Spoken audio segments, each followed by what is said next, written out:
Capston one finger తో touch చేస్తే revolution మొదలైనట్టే. మంత్రి కొండా సురేఖ కుమార్తె సుస్మితా పటేల్ సంచలన వ్యాఖ్యలు చేశారు. రేవంత్ రెడ్డి ముఖ్యమంత్రి కాగానే కళ్లు నెత్తికెక్కాయంటూ తీవ్ర స్థాయిలో విమర్శించారు. రేవంత్ రెడ్డి సీఎంనా పొంగులేటి సీఎంనా అర్థం కావడం లేదన్నారు. రేవంత్ రెడ్డి టీపీసీసీ అధ్యక్షుడు అయ్యేందుకు కొండా మురళి సహకారం ఉందన్నారు. కొండా మురళికి ఎమ్మెల్సీ ఇస్తానని రేవంత్ రెడ్డి హామీ ఇచ్చారని, కానీ పదవి ఇవ్వలేదన్నారు.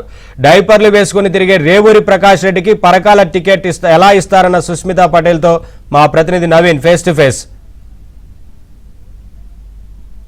నేరుగా టార్గెట్ చేసినటువంటి రాష్ట్ర మంత్రివర్గంలో సభ్యురాలుగా అయినటువంటి కొండా సురేఖ కూతురు కొండా సుస్మితా పటేల్ ఉన్నారు. మాట్లాడించేటువంటి ప్రయత్నం చేద్దాం. ఏంటి మీరు ముఖ్యమంత్రిని నేరుగా టార్గెట్ చేసి వ్యాఖ్యలు చేస్తారు? నిన్న ముఖ్యమంత్రి గారు వచ్చి ఆ సందర్భంగా మాట్లాడడం జరిగిందండి.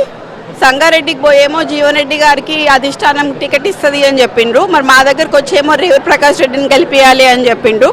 కావాలని చెప్పి కొండా దంపతులకు చెక్క పెట్టడానికి ట్రై చేయడానికి ఆయన మాట్లాడడం జరిగింది. ఈరోజు తెలుగుదేశం పార్టీలో ఉన్న వాళ్ళందరూ చాలా సంతోషంగా హాయిగా ఉన్నారు. కాంగ్రెస్ అచ్చమైన కాంగ్రెస్ ప్రజలైతే ఎవరైనా షబ్బీర్ అలీ గారు కానివ్వండి, కేకే గారు కానివ్వండి, ఇట్లా సుదీర్ఘ రాజకీయ అనుభవం ఉన్న వాళ్ళు ఎవ్వరూ ఆనందంగా లేరు అని చెప్తున్నారు.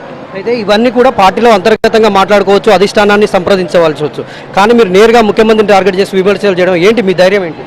అంటే మరి అదే అండి, ఆయన వచ్చి నేరుగా మాకెందుకు అది చేయాల్సి వచ్చింది? మా నియోజకవర్గానికి వచ్చి మేము ఆల్రెడీ ఇక్కడ ఉంటున్నాము. అంటే రేవూరి ప్రకాష్ రెడ్డి అంటే పర్కాలకి తెలియదు, పర్కాల్ అంటే రేవూరి ప్రకాష్కి తెలియదు. 10 రోజుల ముందు వస్తే మా నాన్న నించొని కూర్చొని గెలిపించినాడు ఇక్కడ. ఆయన లేకపోతే ఆయన గెలవని కూడా గెలవకపోయేటోడు.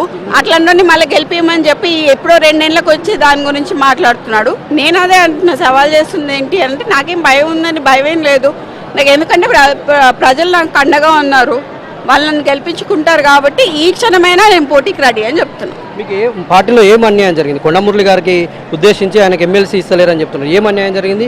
మీకు ఎందుకు మంత్రివర్గంలోనే ఉన్నారు? మేము ఫస్ట్ ఆయనని పీసీసీగా మేమే ప్రకటించామండి. మా అమ్మ ప్రకటించింది, మా నాన్న ఆదేశాల మేరకు మా అమ్మ ప్రకటించింది. ఆయన కావాలి అని చెప్పింది. ఢిల్లీ దగ్గర నుంచి అక్కడ కూడా పోయి ఆమెనే చెప్పడం జరిగింది. తర్వాత పీసీసీ అయినాక ఫస్ట్ మా ఇంటికే రావటం జరిగింది. వచ్చి ఆయన ఏం చెప్పాడు అని అంటే, మా నాన్నకి అప్పుడు కాంగ్రెస్ వేవ్ లేకుండే, టీఆర్ఎస్ వేవ్ నడుస్తుండే. అప్పటికి 38 సీట్లు వచ్చినా కూడా నీకు ఎమ్మెల్సీ ఇస్తా మురళన్న అని చెప్పడం జరిగింది. ఆ రోజు చెప్పిన మాట తప్పిండు. అండ్ ఇప్పటి వరకు కూడా మా నాన్నకి అపాయింట్మెంట్ ఇవ్వట్లేదు. మీరు చేసింది నేరుగా ముఖ్యమంత్రి మీద కామెంట్స్. రేపు మంత్రివర్గంలో మీ మదర్ ఉన్నారు, ఆమె మీద వేటు వేస్తే మీ తదుపరి కార్యాచరణ ఏంటి? అది ప్రజలు చూసుకుంటారండి. వేటు వేస్తే ఒక బీసీ నాయకురాల మీద వేటు వేసే అంత ధైర్యం ఎవరికి ఉండదని నేను అనుకుంటున్నాను. ఎందుకనంటే ఆమె 2 సామాజిక వర్గాలకి చెందిన నేత కాబట్టి ఖచ్చితంగా నేను అదే చెప్తున్నాను. మేము కాపుతనంలము, మేము పద్మశాలం కాబట్టి ఆ 2 ఉన్న ఒక మహిళని వేటు వేయటం అనేది ఇంక వాళ్ళ విఘ్నతగా నేను వదిలేస్తున్నాను. అధిష్టానం నుంచి ఏమైనా అంటే మీరు ఇప్పుడు కాంగ్రెస్లోనే కొనసాగుతున్నారా? కొండా సురేఖ కొండా మురళి కూతురుగా మీరు ఇండివిజువల్గా ఉన్నారా? కాంగ్రెస్లోనే ఉన్నారా? సభ్యత్వం ఉందా మీకు?